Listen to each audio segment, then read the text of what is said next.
twice now the Celtics have been first to the floor, and they try to save with Horford. Unbelievable. Boston first to the floor. So good. Brown fakes, fires up the three. Bang! Tatum dives on the floor. Everybody dives. Jaylen Brown with the flush. Blocked by Porzingis. He's doing it all. Tatum spinning, driving, layup. Washington drives. Blocked by White. Oh, what a block from Derek White.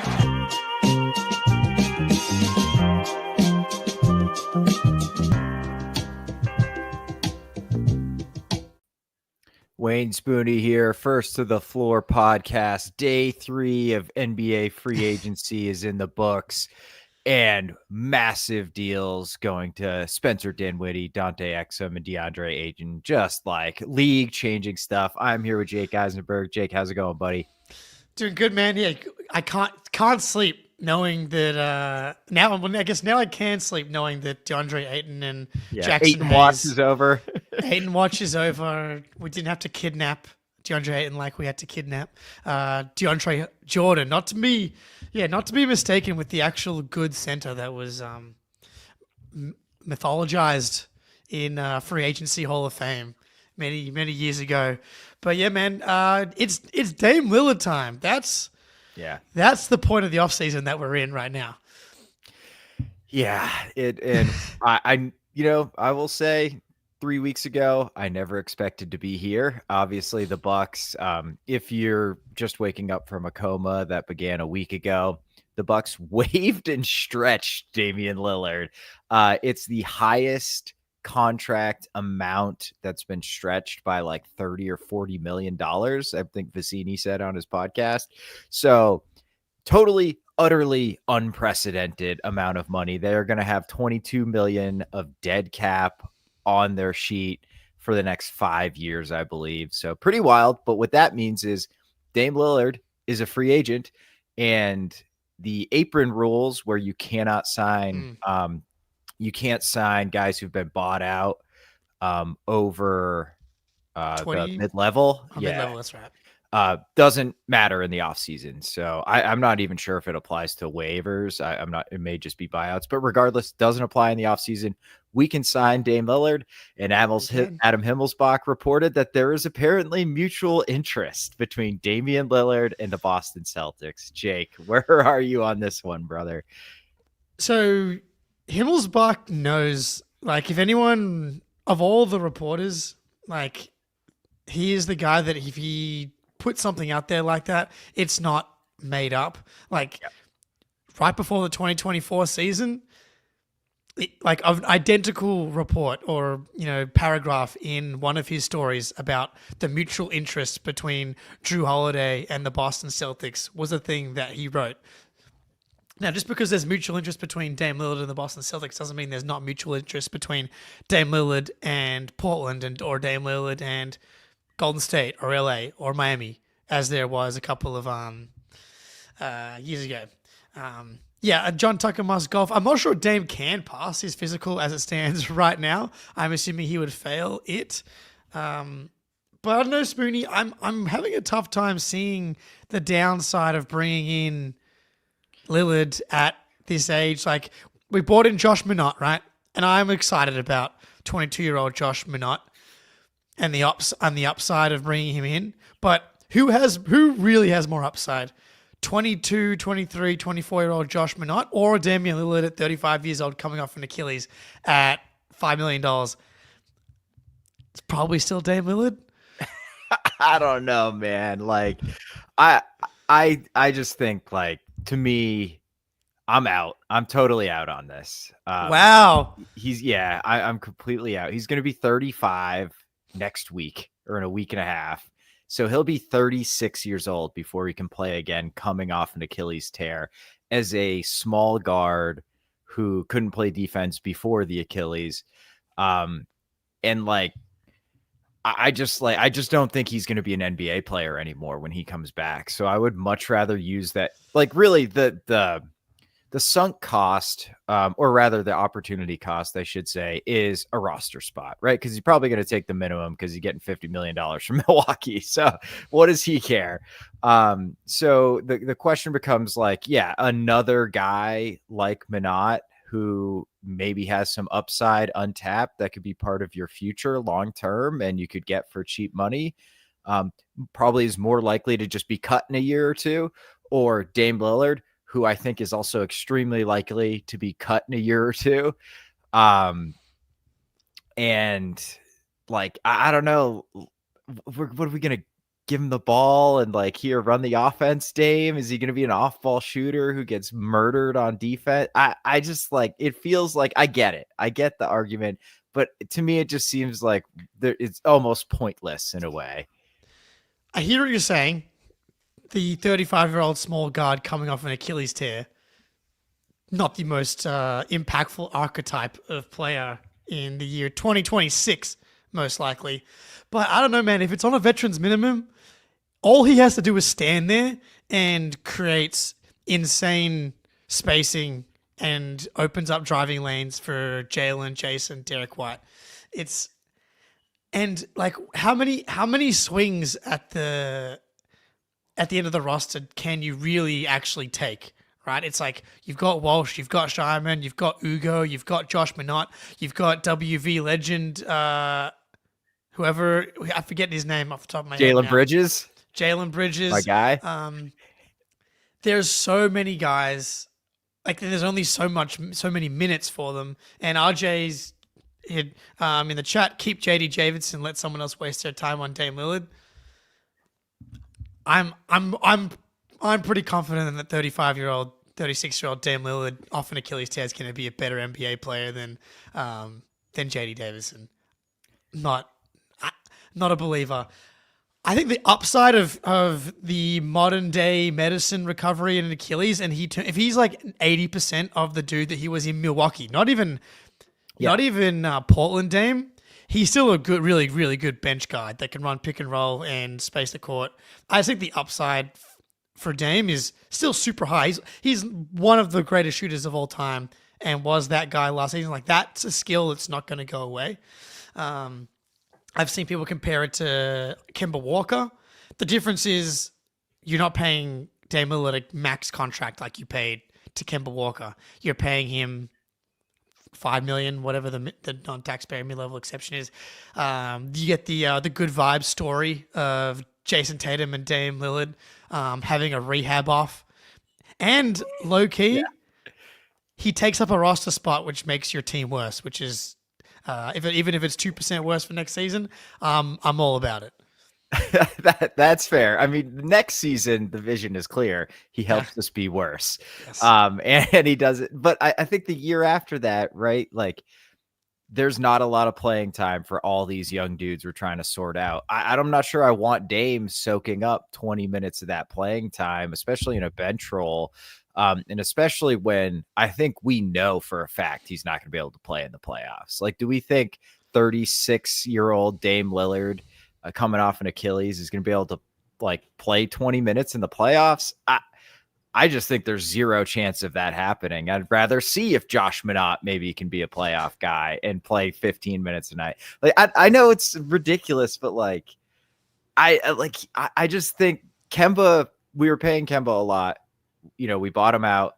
He was out of the league in like 18 months after that. Like, he was not an NBA player anymore after we bought him out, essentially. And I suspect that is probably what's going to happen to Dame Lillard. That's fair. That's fair. I like the roll of the dice on this type of fair option. Like, let's say, it's most likely to come up if 2, 3, 4, 5, 6 are the only numbers you need for it to actually end up being like Dame Lillard comes good. I feel like it's a pretty fair that like it most likely hits one of those as opposed to like the one that you need. So I get that, but you don't get the chance to potentially acquire like a fringe all-star at the minimum. Like, as good as Josh Minott can be, what's the ceiling of Josh Minott? And I love Josh Minott already. The jersey's on the way. Jordan Walsh, like, what's the ceiling of these guys? We know that if his Achilles does heal, he was an all-star last season. And so that's the upside to me. And when you're churning these roster spots, JD Davidson has a 0% chance of being a top 50 player, top 80 player. And so That's why I like it. Now, there is the side of it that you've kind of mentioned about like, do you want to give this guy a lot of minutes? Is there a potential chemistry thing that pops up where it's like, Dame wants to play. Dame wants to prove that he can get another contract, and we're, pushing for a playoff seeding, and it's clear that Peyton Pritchard should be playing 30 minutes a night, and Dame should be playing 18, and I don't know, and Hugo Gonzalez should be taking more of Dame Lillard's minutes, and it becomes, probably. I mean, that's the most likely scenario, is that Hugo is just a 6'6" Spanish Dame Lillard. But like, yeah, so there's that weird chemistry thing. But if that does pop up, though, you can just move him at the deadline. Unless the chemistry issue hasn't popped up yet, because he's only going to be making 5 or less. So that's where I'm like, if it goes bad, you can just get rid of him. Yeah, that's fair. And look, like, I'm not going to be like, wow, Brad Stevens, you complete moron if he takes Dame Lillard at the minimum. I probably wouldn't do it for the mid-level just because we're above the second apron right now. So we have to get below that by like 6 or 7 million in order to use the mid-level on him. And I just don't want to be put in a position where we're like forced to cut salary via trade to sign Dame Lillard, because to me, it's like you're going to get ripped off when teams know you absolutely have to cut salary. So if it's the minimum, I'm okay with it. I don't think I'd spend a penny more than the minimum on him. So I mean, I get the upside. I really do, but I just feel like it's going to be a disaster, and he's going to want to run 15 pick and rolls a game, and he's just not going to be able to like coast into being like 15 minutes off the bench. Yeah, like it reeks of, you see Slam magazine and it's Tatum, Jalen, and Dame Lillard on the front cover. And yeah, it's Chris Paul. No, it's Steve Nash, Dwight Howard, and Kobe. Like that's, it reeks of that. Like no question. But again, the difference between that and this is you're paying him nothing, and you haven't given up anything to get him and create that version of the team. So that's why the roll of the dice, the lotto ticket, I think is worth doing it. Now, if you have to make a move to bring him in at the mid-level, I wouldn't do it if it's going to impact your ability to make these deals. Now, was the Georges Niang deal already in place to get under the tax or whatever? Right. And now ownership has said, I'm okay with going over the tax because we're bringing in Dame Lillard, and like it hasn't changed the negotiations in that specific trade, then I'm still obviously doing it. But yeah, I'm with you if it's like, actually, you have to give us the second round pick as opposed to, the Celtics getting the second round pick. Yeah, even then, I'm like, man, is it really worth not doing the trade if I'm not getting the 44th overall pick? Oh, I can get another Amari Williams, so maybe I or Max Dolga. Yeah. Look, it's not enough to get upset about probably either way, would probably be my assessment of it. Yeah, dude. I mean, like, if we clear, 20 million in space so we can give him the full MLE for 14 million, yeah, that's a fucking disaster. That is not what's going to happen. Yeah. It's probably going to be the minimum or, some piece of the little MLE, which is like fine. And you're totally right. There's essentially no risk, and there is some upside there. Like, I'm totally willing to admit, like, Dame was always better than Kemba anyway. Yes. Right. So like Kemba, when he lost it, like, and he's smaller, like Kemba's, I think, a couple inches shorter than Dame too. So there is an argument that it's not going to look completely Kemba-esque.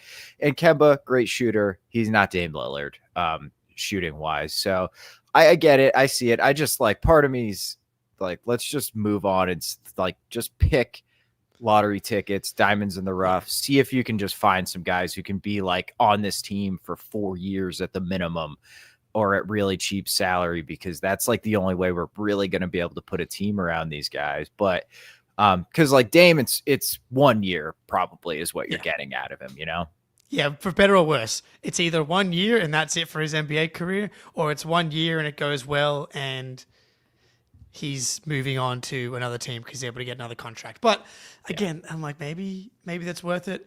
Like it's whatever. I wouldn't get too upset if we don't bring him in and it's reported that like Brad had the chance to do it.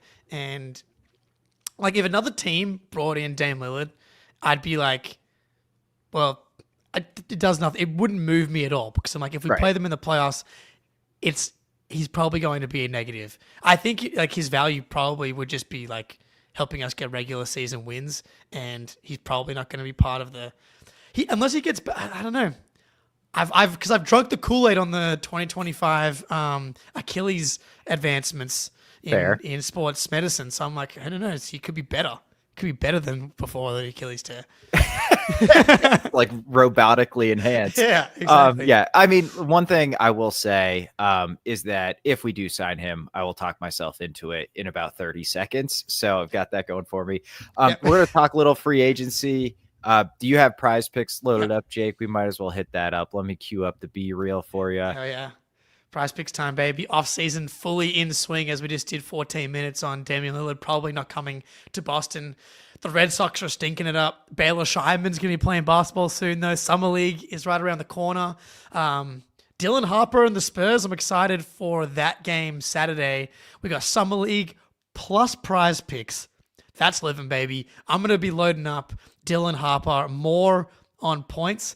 And then once the California Classic's over, we're going to be getting into Summer League.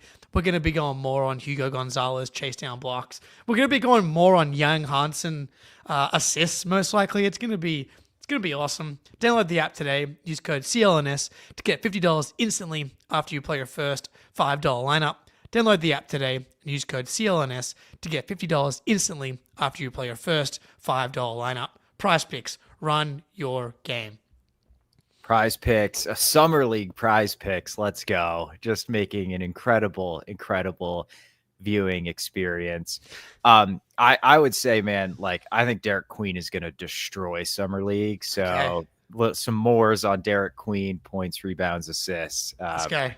Is what I will be looking at. Okay, so the big news, obviously, you said it at the top, superstar on the move, DeAndre Ayton, and, basically borderline all-star Jackson Hayes are off to the Lakers. Well, Ayton off to the Lakers and Hayes returning to the Lakers. The good news is that probably means no Al Horford. The other good news is DeAndre Ayton is on the Lakers, which I can't. LeBron is going to hate his ass, guarantee it. But I suppose there's some upside there on Ayton. I don't know, man. Like, I know you're an Ayton hater. Oh, so. I hate him. I hate players that are clearly leaving so much on the table. Like, let me be the 6'11" Adonis. Can I, let DeAndre Ayton be the 5'7" dude who loves video games?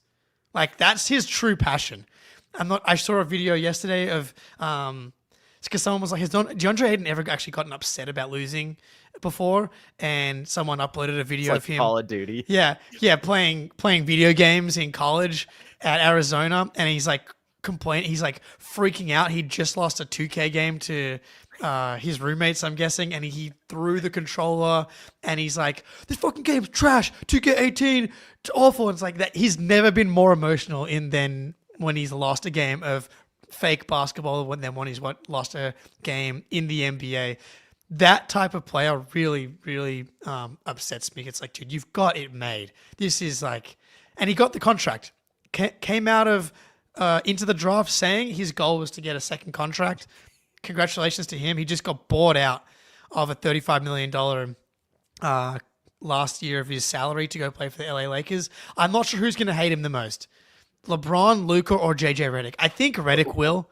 I think Redick will hate him the most because I think Redick is like as much of a psycho as LeBron and Luka are. I think that Redick might even be the sickest of them all. And then to make it even worse, he brought back Jackson Hayes just to torture JJ Redick. It's beautiful what the Lakers have done because they've essentially guaranteed that they're not going to be winning a title next season.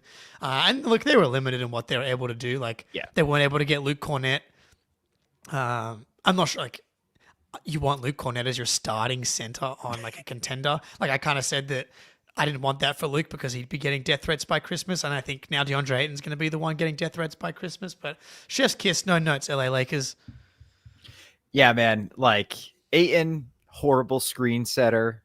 Does not stay strong and in place to actually make contact and then roll. He also doesn't really roll. he like rolls himself into post ups and not like to stretch the defense and give you vertical spacing, which is going to drive LeBron so insanely mad, which I'm very much looking forward to. Like he just kind of feels like he's going to be occupying a lot of the spaces that LeBron and Luka want to get into. And it's going to be like, and here's DeAndre Ayton posting up, at like the free throw line again. And defensively, I actually thought that Suns run, like that's what you have to latch on to if you're a Lakers fans. The 2021 Suns run, he was like really good. Not great. Still had his 8 knee things, but like I thought defensively, rim protection was amazing. He's still a pretty damn good defensive rebounder. 25%, 24% defensive rebound percentage last year. So like good, solid defensive rebounder. He just like the apathy is just ridiculous because he is a physical freak. I think he's 7 foot with like a 7'6" or 7'7" wingspan. And he has touch. Like he was showing signs of like hitting mid-range jumpers and maybe stretching it out a little bit. That has all effectively disappeared, and he just does like really shitty post-ups now and again. So I like if they get 2021 DeAndre Ayton, this is a massive upgrade for them. Yes. They're not. They're just like, that's not going to happen. It's been way too long. Now, if I'm going to talk myself into 35-year-old Damian Lillard coming off an Achilles on a cheap contract, then like you've got to be able to talk yourself into DeAndre Ayton, right? Like still, how old is he? 26 or something? 27 in this month, actually. Like, yeah, you're obviously looking at the Phoenix runs as trying to recapture that, and you're going to say the Portland situation was awful, and that's why there was so much apathy. But Portland's defense took off as soon as they stapled Ayton to the bench. Yep. Like they had the Blazers had a negative 7.4 net rating with DeAndre on the court and a negative 1.4 net rating with him off the court. Wait, negative 7.4 on, negative 1.4 off. So like a 6-point swing with DeAndre Ayton, and it's like that team's not loaded with talent. Like that just means Klingon was way better than you, a rookie, and you're a 27-year-old former number 1 overall pick, a guy that was drafted ironically ahead of Luka Doncic, and now they're going to be on the same team together, which is kind of wild that they're both on different teams now, and one of them is viewed as a generational player in Doncic here. Like to be that type of frame and player, and to have a sub 60% true shooting for 2 straight seasons is fucking embarrassing, dude. What are we doing? Luke Cornett's true shooting percentage was in like the 70s last year. Ayton was 58%. Like there's just no reason for like non-shooting bigs to have a true shooting. Like that is just absolutely abominable. Yeah, man. Like I think Klingon, very solid rim protector as a rookie. Yeah. Not great defensively overall, though. Like he wasn't great in space, and like teams could kind of attack him. And I think Klingon's going to be like an elite defensive player, just rookie center stuff. Ayton was used like he's just bad now.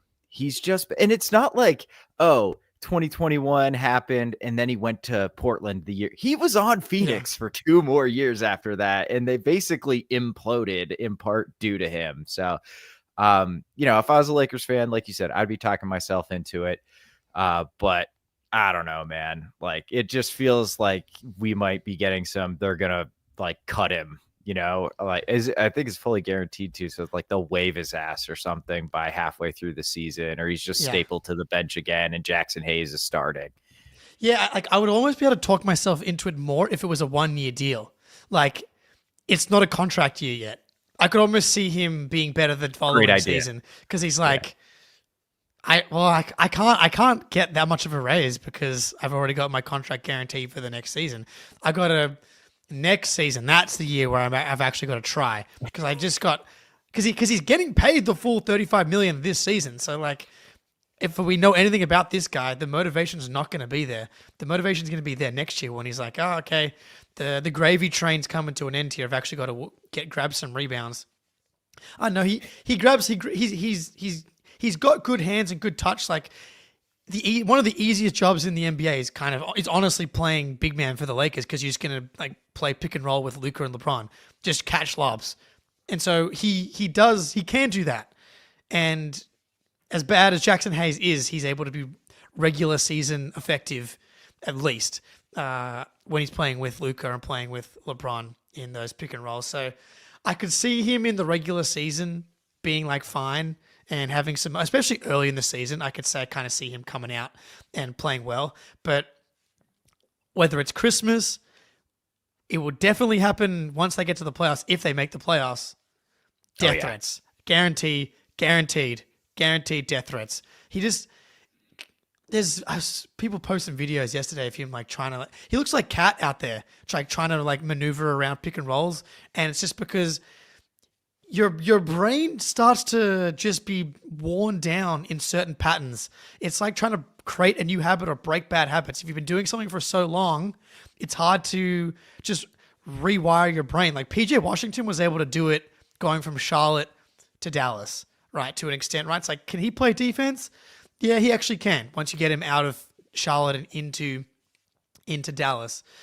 Portland wasn't that situation. I just said that. Like, they were kind of filled with good defenders around him with Kamara and some of these guys. At least guys who were willing to try and play well. They had one of the best defenses in the NBA in the second half of the season, and Ayton wanted no part of it. I'm just so skeptical of dudes that have zero dog. Yeah, like, and I was just gonna say, but like PJ at least played hard. You know what I mean? So you got that body, that wingspan, and you're playing hard. Like, you can at least be turned into like an okay defender. And that's probably about where PJ is anyway. Like the outlier for DeAndre Ayton is that 1 year in Phoenix. That was the rap on him in college. Is his head's not in it? Doesn't love basketball. Doesn't play hard. And that's essentially been the story of his career. It's going to be massive wasted potential. What a top two. I think it was Ayton and then Marvin Bagley. Yeah. Like, oh Crazy. my God. Yeah. And so Luka was 3, or because they traded up to 3. Is that yeah, right? Luka was effectively, Luka was 3. Yeah. I don't remember who 4 was, but Trey was 5, I think. Because was it Triple J potentially? And then, They have been, actually, Yeah. I think you're right. And then I think Trey was at number 5. Yep. And Trey Young and Jaren Jackson still on their teams here. Another thing, but again, as far as the options out there, it is like low risk, I guess. Somewhat high upside move for the Lakers. Like, it's for what was available and the resources the Lakers had available to them to actually make moves outside of actually trading LeBron or Reeves or something like that. I gotta admit that if it was happening to the Celtics, I don't know. I've been pretty vocal about my Ayton hate. If the Celtics were actually trying to compete, like if the Celtics were trying to compete next season, I think I would have a tough time talking myself into him helping us actually win a title, and that's what the Lakers are trying to do next season. Like, I don't know how you can watch the playoffs and think you can win a title with anything other than like dudes that are just dogs on both sides. Pacers, Thunder, the teams that have been successful for the Celtics over the past 5 years, guys that are willing to like leave their bodies on the court. And Ayton has that one run. That's what they're holding on to. But holy shit, are they putting together one of the least likable teams ever? Like DeAndre Ayton, like just massive waste of potential. Jackson Hayes spat on a woman and like is a piece of shit. LeBron. Yeah. Luka. I mean, the complaints per minute between Luka and LeBron, like they're leading the league in that one. Like, it's up and down the roster. I mean, Austin Reeves, don't forget like the foul baiting that goes on between Luka and Reeves. Like, it's a rough watch, and honestly, which is great because fuck the Lakers, and they have another year where they're going to be 5 or 6 titles behind the Lakers, behind the Celtics. I kind of lose track how many titles they're behind at this point. Well, their numbers always keep changing depending on they're counting some, counting others. They're gonna start counting the Supersonics title soon, I think. yeah, probably. So speaking of LeBron, I'm not going to belabor this point, but it's just so fucking classic LeBron. At the very beginning, everyone's hyped. Like, is Giannis going to get traded? Like, what's going on with this team? What are the Celtics going to do? And here comes LeBron to put himself in the center of attention. He floats these stories that maybe he won't opt into his contract. And like, oh, what's LeBron going to do? Now let's talk about LeBron. We've got to talk about LeBron. And then he opts in and has to take his pound of flesh and basically be like, I'm monitoring the situation closely because they're not really being set up to win now. Everyone said trading for Luka makes you better now and in the future. But they lose in the first round, so now the entire narrative flips, and LeBron, again, holding another team hostage. He's a terrorist, essentially. Like, you have to negotiate with a terrorist because when he's on your team, that's what he does to you. He holds these player options out and just is like, do what I want or I'm opting out. And this is the first time he's ever opted into an option in his contract. First time ever. Crazy. Yeah. A second cryptic LeBron report has hit the tower, sir. Really? Yeah. No. I'm just saying. Oh, gotcha. I thought like one came down the pike just now. That would have been perfect. But yeah, no, it's just classic, dude. I was just going off your terrorist point there. Yeah. The fact that he's doing this, mind the game. I don't know what the podcast is called. Mind the game, game the mind. Podcast that he's doing with Steve Nash, and I like Steve Nash, but they did a pod with Kevin Durant. I saw a clip of, and they were like just slurping Kevin Durant, which he deserves to be slurped, greatest forward scorer ever, but. Steve Nash was like reading off his stats for one season about like his field goal percentage from each zone. And he was saying that he shot 71% from like 16 to 25 feet or 24 feet. And it was just completely wrong. And it's like, what are we doing here, man? Can we at least get the numbers right? Because you don't need to really fudge them for Kevin Durant, obviously. It was clearly just a simple mistake. I'm sure we've gotten numbers wrong here on the podcast before, so I don't want to go too hard at Steve Nash. But literally like a week ago, LeBron's talking about how rings culture has ruined basketball discourse and how rings don't actually matter. And then literally a week later, we get like he's monitoring the situation because he wants to make sure the Lakers are positioning themselves to actually try and win this season. It's just constant fucking bullshit all the time with this guy. Yeah, he can't help himself. And finally, an organization's not bowing down to him, but at the same time, like, they should be trying to fucking win now. You're probably not going to be able to get a better second player than even 40-year-old LeBron James, because I hate to give it to ISIS, but like, he's still a top 10, 15 player in the NBA. Like, you don't get better number two guys on your team like that. They should be trying to fucking build around him. Yeah, and here comes DeAndre Ayton. Bring him in. No, man, it's just like the fact. It's just exactly like the All-Star thing, where it was like, is LeBron going to play or is he not? And then he shows up to all the events. Everyone else is in their jersey, and he's like in jeans. I don't know. He's just the worst. That's the worst. So thank you for bringing that back up. He needs the spotlight on him. All right, really quick. Disgusting. Couple of free agency quick hitters. I did a 40-minute breakdown of Manat for the Patreon, kind of a different, it's a different setup than I normally do. I just like hadn't watched any of his clips, loaded up like a whole bunch of clips and just kind of reacted in real time and talked about what I was seeing. So please, check that out if you're on the Patreon. I'll probably drop a few clips on the main channel when I get a chance. Wait, did you actually do that? Yeah. Oh my God. Go on the Patreon, brother. What a dog. Talk about dogs. DeAndre Ayton fucking can't even I thought you were kidding. He has no idea. Yeah. No, that's real, Jake. I'm excited. That is some divorce level research right there. We fucking love it. Yeah, took my lunch break and grinded Manat tape. So that's awesome. Quick thoughts. Quick thoughts. I found his off ball movement is like better than I expected, because I expected it to be terrible. So he does like kind of relocate on the weak side, create passing lanes, couple of really solid cuts in there, horrible screener. I think the thing I find most encouraging is that he is not hesitant when he catches the ball. He just rises and fires. Maybe it's not going to go in, but he rises and fire, or he drives downhill. And if that's what he's going to do, if he's going to make quick decisions when he's playing out of the corner, I think he's going to be just fine. Defense, he's a playmaker. I don't know if he's a good defender. Like an event creator? Yeah, he's an event creator.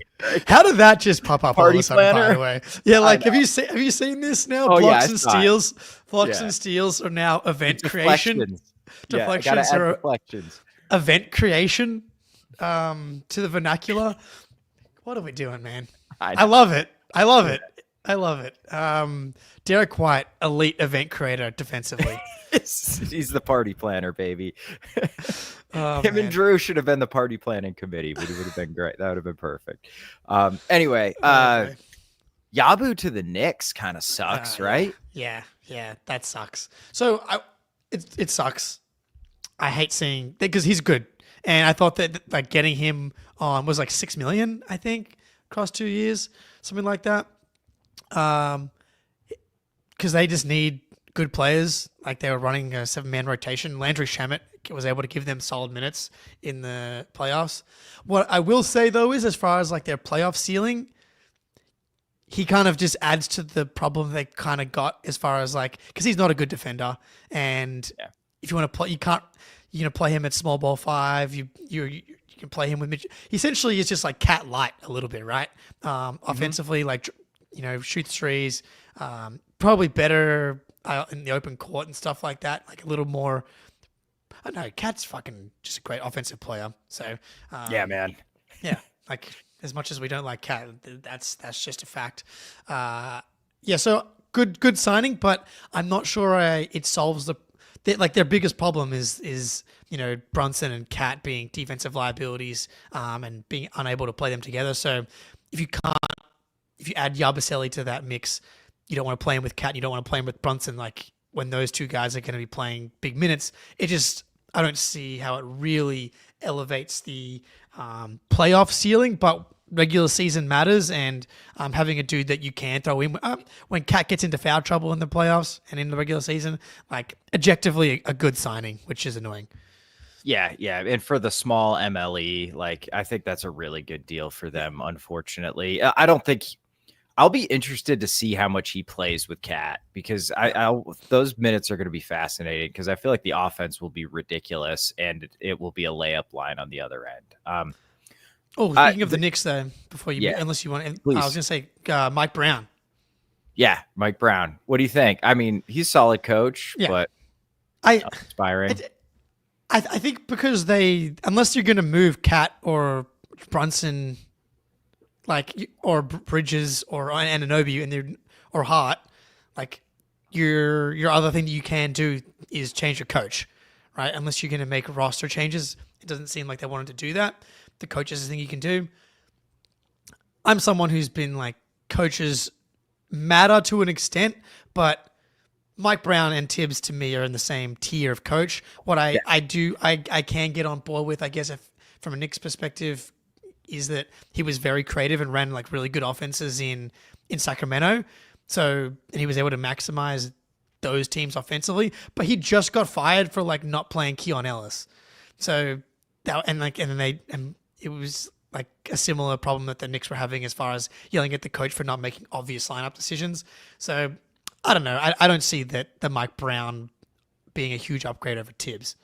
Yeah, and like the offense is not the problem for the Knicks. They need somebody to figure out a way, at least in the playoffs, how to defend. And like, again, there's probably no solutions to the Cat Brunson problem, but I just don't think Mike Brown's like that guy. Like he is Tibbs, essentially. They are like very, very similar coaches in a lot of ways. And Mike Brown, the knock on him used to be offense as well. And like he did well with Sabonis, and that's really it offensively. So I'll be interested to see how much he can translate that to this kind of funky Knicks team where Fox is, I think, much more dynamic off ball, because he'll like cut and come out of the corner and stuff like that. And that's just not what Brunson does at all. Couple of quick hitters. Duncan Robinson, $16 million versus Sam Hauser, $11 million. Who would you rather have, including contracts? Oh, it's not. I don't think it's close. No. the guy that can defend someone. Yeah, okay. I totally Yeah. agree. I was kind of shocked Robinson got that much money. Same.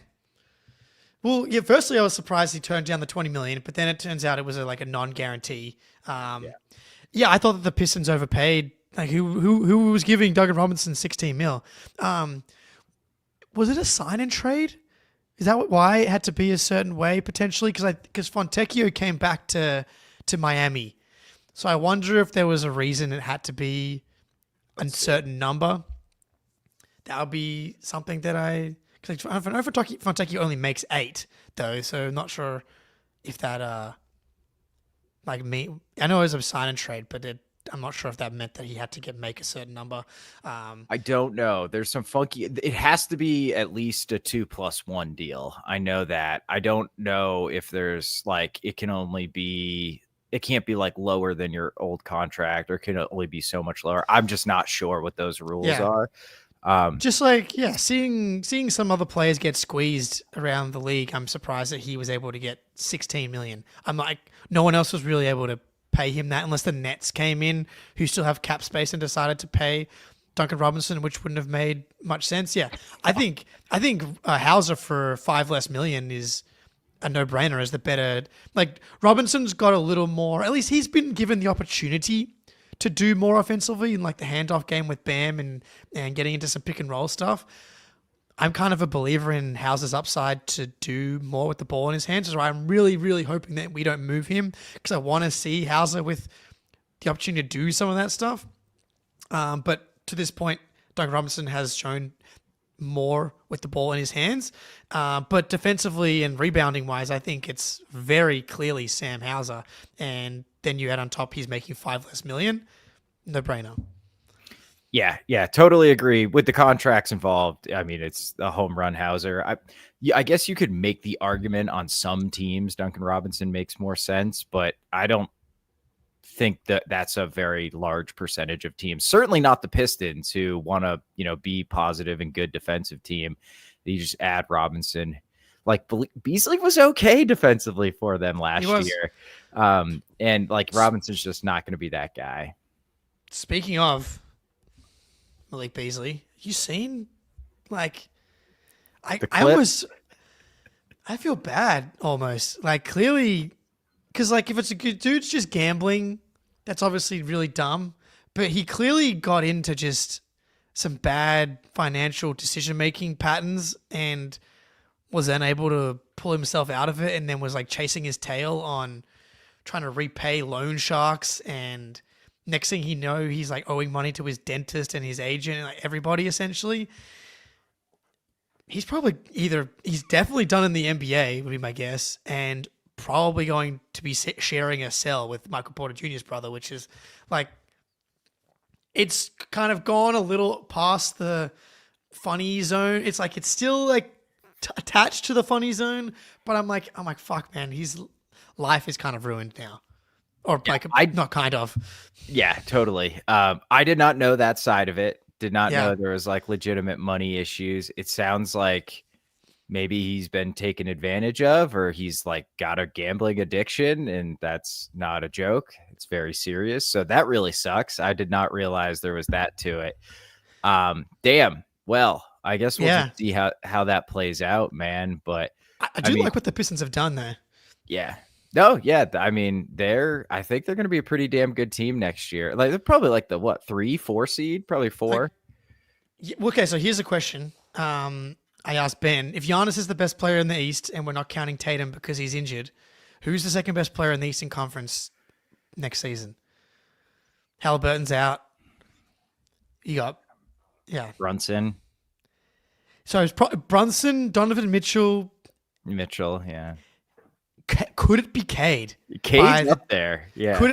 And like obviously of these guys, he's the only one that's still young enough where he can make because what is he, 23, 24? Like he's still so young, and people forget that Brunson's like almost 30 now. Yeah, dude, Cade turns 24 in September, so he's still like very capable of making huge leaps forward. And I could see him with some. I wish they I wish they had another guy I could really count on to handle the ball. Like, yeah, Brunson's going to be turning 29 in August. So, like, I know Ivy's coming back. Oh, Embiid, I guess. I don't know. No way. He's Sure. not in the conversation until he can stay on the court for 60 games. Paolo, I'm just not a Paolo guy. I don't see it with him. I love Paolo. I would take Cade right now. All day. Until Paolo can show he can like shoot 30%. Whoa. Jabari Shamalama ding dong. monster. Jabari Walker, is that the dude that hit 5 or 6 threes against us? It is indeed. Yeah. That was really annoying. I remember that. That was the 40-40 bombs for Derek and Pritchard that game. But yeah, Paolo, he does fit into that category though. Like I'm very open to the idea that I'm wrong about Paolo, and he is, because I know people see top 5 guy in his future, and I see like he'll be lucky to get to top 10 guy. But yeah, Cade I really like. Cade's better than Jaylen Brown. Yeah. And if he wasn't last year, he was last year. I think he definitely will be at the end of next season. Scotty Barnes. Scotty Barnes, get out of here. No chance. Lucky to crack the top 20. Yeah. In the East. Yeah. The Pistons, man, frisky. You like the LeVert pickup? I'm not a Karis LeVert guy. He's very much not one of my players. I'm just not a fan of his game. That's why I said guy I can trust, I guess, when it comes to, because he does fit the profile of replacing Dennis Schroeder's ball handling and creation. True. But Schroeder was really good for them. He was. I think it was Zach Lowe's pod. He was like, you just don't know which team Dennis Schroeder is going to be good for, because it's like he was good for the Pistons, he was bad for the Celtics, he was bad for the Warriors, he was good for the Lakers 1 out of 2 times. He's been on 10 teams now. And he's Atlanta, it was like all over the place every season. Yeah. He's such a lucky dip type of player. But he was really good for them, and defensively was really good on Brunson in the playoffs. So I like that they at least got somebody to replace him in LeVert. But yeah, no, I feel like LeVert's in that category as well, in that roll the dice on any given night. And isn't that a meme I've seen where it's like you spin the wheel on the Karis LeVert? Yes. And it's like it could be Michael Jordan one night, or it could be Dennis Schroeder one night, it could be Scal one night. It could be whoever, obviously. So, I think Ivy is a huge X factor, because I really like Ivy. He's shown some serious flashes, and he just cannot stay on the court. And like that, I think that's the guy they're hoping steps into. Like, you're right though. Like LeVert will absolutely and can handle some backup ball handling and creation. But if Ivy really pops and finally stays healthy and shoots the ball, I mean, that just gives them such an additional dynamic that they didn't have last year. As good as Schroeder was, like, the upside for Ivy is much higher. He could also very well be worse than Schroeder was for them last year too, though. That's my concern, is we haven't seen enough yet. It's like he played really well in the first half of the season. He played 30 games, I want to say. Yeah, he played 30 games exactly. But that was also the Pistons got way better after he got injured as well. Like, the Pistons were kind of shitty for the first 20, 25 games. So we haven't really seen him be good and the Pistons be good at the same time yet. It still feels like such a roll of the dice with him. For sure. Just like Karis LeVert. Yeah. So I feel like the range of outcomes with the Pistons can, like, I could see them as the 2 seed, but I could still I could see them not living up to expectations and being more in the 5-6 range. For sure. I just want to get this take on tape so we have a record of it. We should sign Johnny Juzang. He's good. Yeah, he shot the hell out of the ball last year. He took like 340 threes and shot 37.5%. 6'7" wing, dribble, pass, shoot guy. Not a good defender, but maybe we can teach him. He was on that dog shit Utah team for his entire career. he's 23 at 24 maybe. We should sign Johnny Juzang. He was played at UCLA with what's his name? Hawkins Jr. Yeah. No, I remember he was awesome in the tournament, wasn't he? Indeed, yeah. Yeah. I really like him, and well, based off what I've seen and that type of archetype, add him to the wheel of wings that we've got just in the lottery thing, which is Brad Stevens up the front just playing bingo here. Anybody? Johnny Juzang. Anybody? Jordan Walsh. Chuck him in there. Jock Landale was waived today, I believe. He's definitely better than Luka Garza, be my take. We haven't really got your Luka Garza thoughts, by the way. Yeah, I am not a fan. I don't understand what he does on offense. He's like, a lot of his buckets last year are like post-ups or wide open threes. He did not shoot the three ball well at all. He takes a lot of them. They don't go in. Are we going to soak up possessions by posting up Luka Garza? We fucking better not. Yeah. And he is, look, I understand he's gotten more mobile in the NBA and he's done a lot of work on his body. He is an absolutely dastardly terrible defender. He's bad. He's just bad. He's not good at basketball. Like, I don't get it. Like, and I feel like if you're gonna sign an upside guy, like a young big on the bench that you expect to actually get minutes, why not get a guy who's not already like 26 and has some athletic upside? Like, what is the best version of Luka Garza? I don't get it. Yeah. That's of all the moves that Brad has made, that could be one of the ones I understand the least. Like Jaden Springer made sense. Tillman made sense. And I really don't understand why that Garza has a 2nd-year guarantee on it. That's not a team option.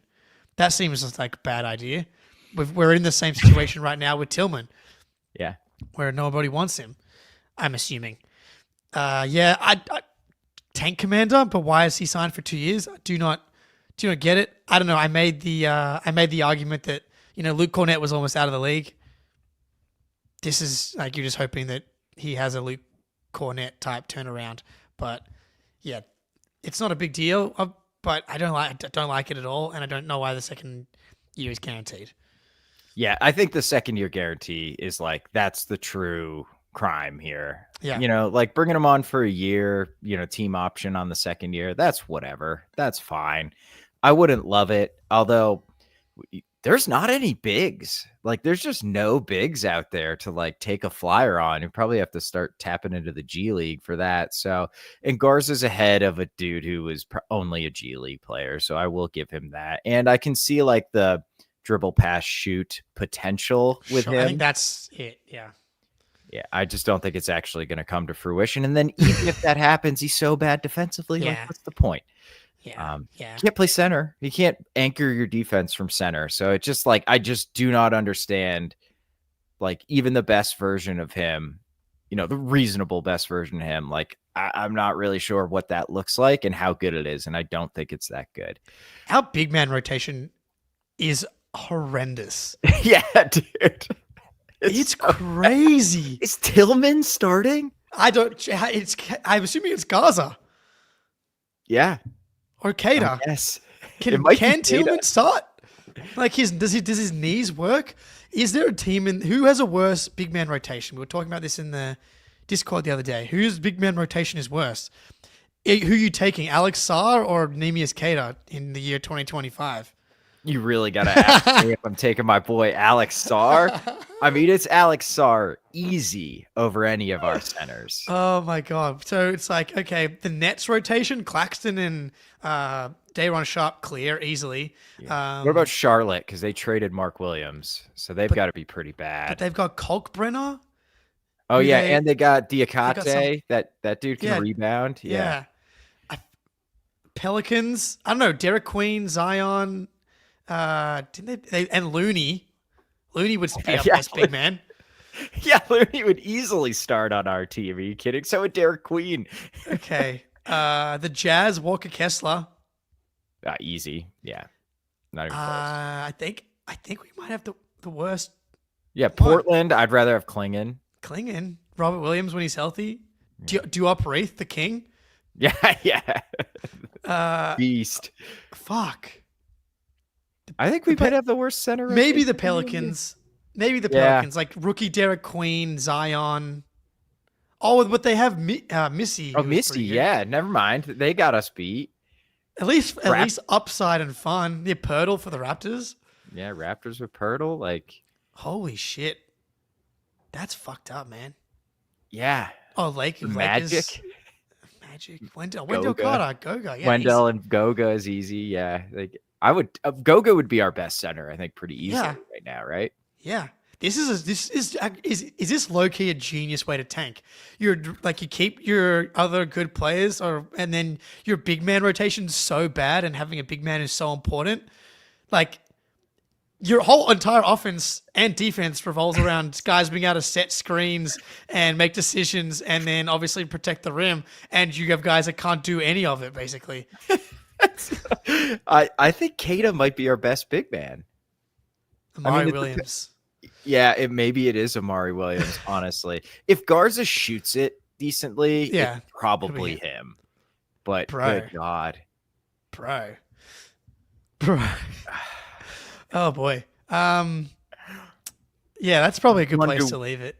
Yeah, you want to just leave. Hey, can I do a quick defense of the Nets draft if we're not going to do that? So, okay, everybody's killing the Nets because they took 5 of the same archetype of player. Big ball handlers who are plus to elite, like Demon's an elite passer, like either very good or elite passers that can handle the ball that are from like 6'5" to 7 foot with Danny Wolf. They took 5 of those guys. People are laughing at them because it's like, oh, you took 5 of the same player. But if that archetype of player learns to shoot, then they are like some of the best players in the NBA because they're elite passers that can handle the ball, that could get downhill. And then if they can add shooting on top of that, you have basically an all-star immediately. So if you have 5 bites at the cherry, none of which are like a top 5 pick, isn't that if you're like, well, we have 5 chances for 1 or 2 of these guys to shoot. And then if that's the case, we have 2 dudes who are probably on a star path. That's the exact archetype of when I'm a team like Brooklyn, where I have literally nothing. There is nobody on that team who is like in their plans long-term. To me, that's the exact archetype of player I would be shooting for. I love it. Great zag from Spoonie here. I personally just hope that it works. I don't really want the Nets to be good, but I mean, they're so far away from being good, so who really cares? But like, I'm just hoping when these big draft reactions happen, I love it when everyone's wrong. Like everyone freaked out. Cam Johnson comes to mind. Remember when Phoenix reached on Cam Johnson, and he's fucking awesome. And I feel the exact same way about Ugo, my boy Gonzo. Like, and how everyone's like freaking out about him over Rasheer Fleming, how we didn't take Kalkbrenner, and these picks in the 28 and later range where people are so impassionate about what's going on. I just want everybody to be wrong, basically. So I'm hoping that I hope Jaeger is awesome. I hope Jaeger is awesome. Yeah. I love he's so fun, dude. His game is awesome too. Like his passing at 6'9" is so cool.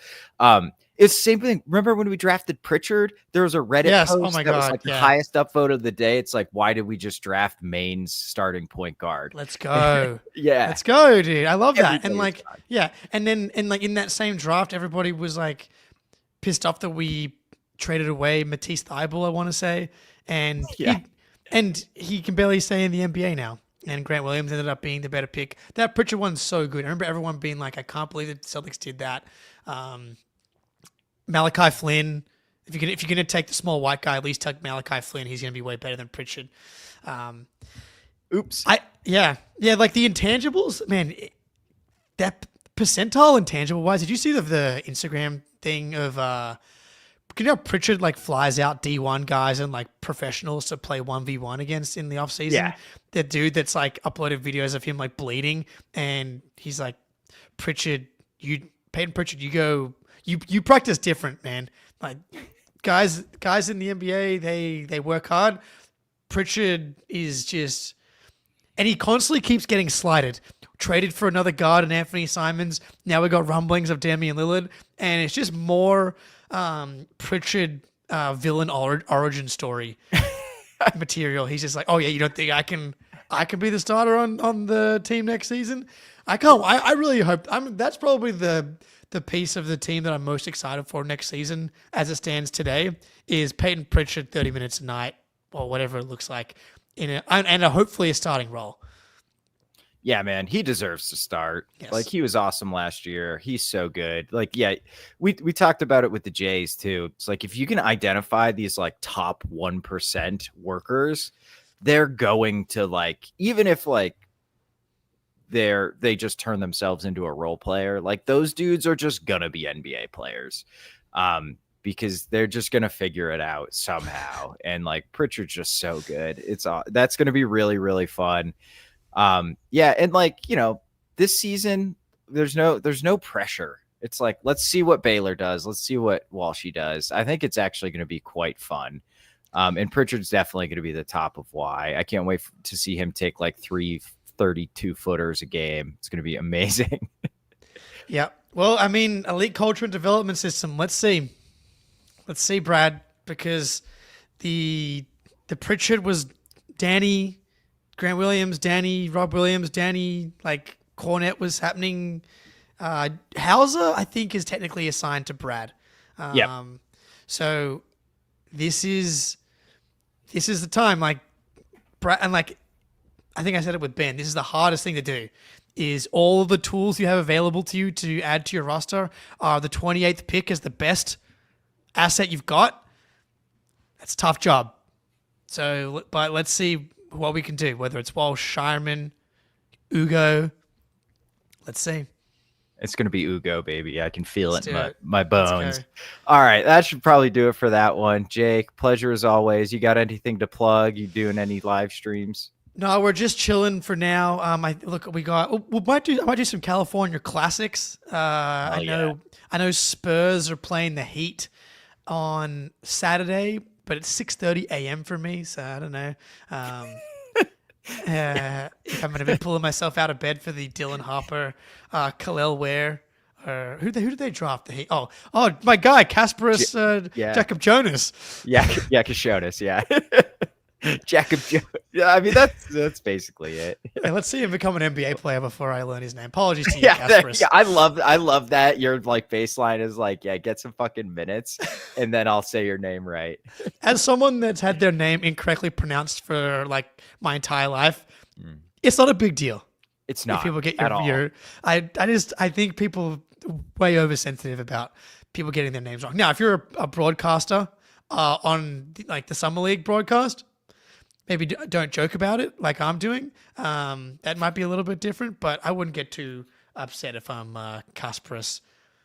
Just going to leave it at the Kasparis for now. Kasparis J. Yeah. All right. We're going to get out of here. We'll be back again soon. Check our Twitter. If you're in the Discord, sign up for the Patreon, do all that. Yeah, get on that stuff. Josh Minott 40-minute deep dive. I know what I'm doing right now, baby. Let's go. Watching it in 1.5 speed, I imagine. But otherwise, yeah. Anyway, all right. We're out. Peace. See ya.